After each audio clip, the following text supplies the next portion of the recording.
My top 10 films set in Dublin's fair city. Number 10, Patrick's Day. Terry McMahon's follow-up to his somewhat controversial film Charlie Casanova. Starring Kerry Fox, Mo Dunford, Philip Jackson and Catherine Walker, the film is about a young man with mental health problems who becomes romantically involved with a suicidal flight attendant, much to the displeasure of his mother, who tries to break them up.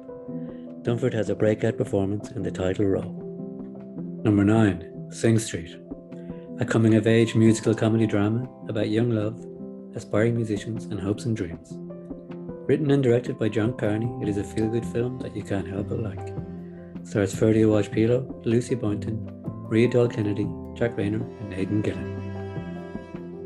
Number 8, Into the West. Two young traveller boys are gifted a horse by their grandfather. They keep the horse, called Tiernan Og, in their high-rise flat and do their best to look after it.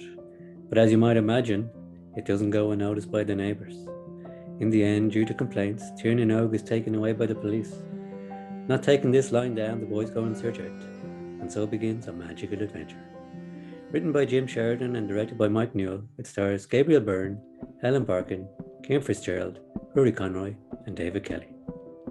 Number 7, The Snapper. Sharon Curley unexpectedly finds herself pregnant. Unwanted in its origination, she decides that she wants to keep it, but keeping it a secret, along with the father's identity, is a different matter.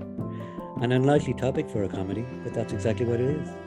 Adapted from Roddy Dawes' book, this hilarious film is directed by Stephen Frears and stars Tina Kelleher, Colin Meaney, and Ruth McCabe.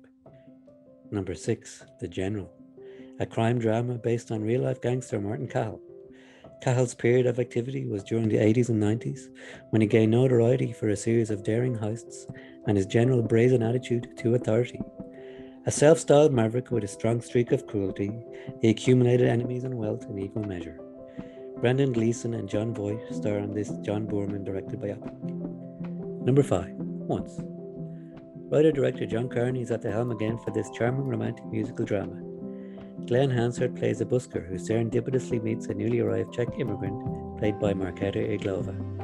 As they compose music together, their relationship deepens, although it is not without its complications. Falling Slowly, which was written by Hansard and Irglova, won the Best Original Song at the 2008 Oscars. Number 4, The Commitments. The first part of Roddy Dawes' Bartown trilogy to get the movie treatment is about a group of young musicians who form a band. We followed their fortunes as they try and fail to overcome professional rivalry, personality clashes, and sexual jealousy. Directed by Alan Parker, it stars an ensemble cast that includes Robert Darkins, Angeline Ball, Maria Doll Kennedy, Glenn Hansard, Johnny Murphy, and Colin Meaney. Number 3, The Dead. In 1904, two spinster sisters host their annual Feast of the Epiphany dinner at their townhouse in Dublin. A civilised evening of music, dance, and conversation takes place, which is suffused with melancholy, regret, and a recognition of lives soon to be past. A tale told of true love is one of loss and sorrow as the evening draws to a close. Adapted from the James Joyce short story, it was the last film directed by John Huston. Huston was already gravely ill during the filming and died before it was officially released.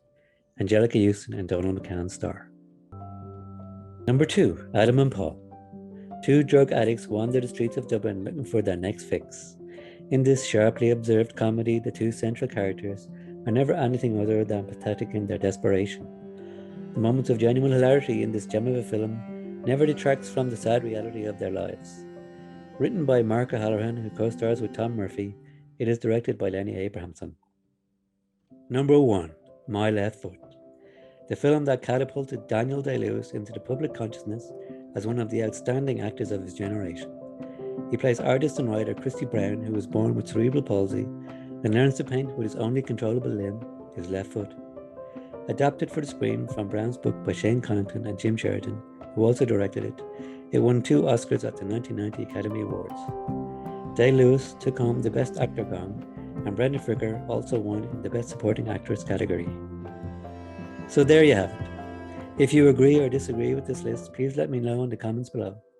And if you made it this far, thank you for listening.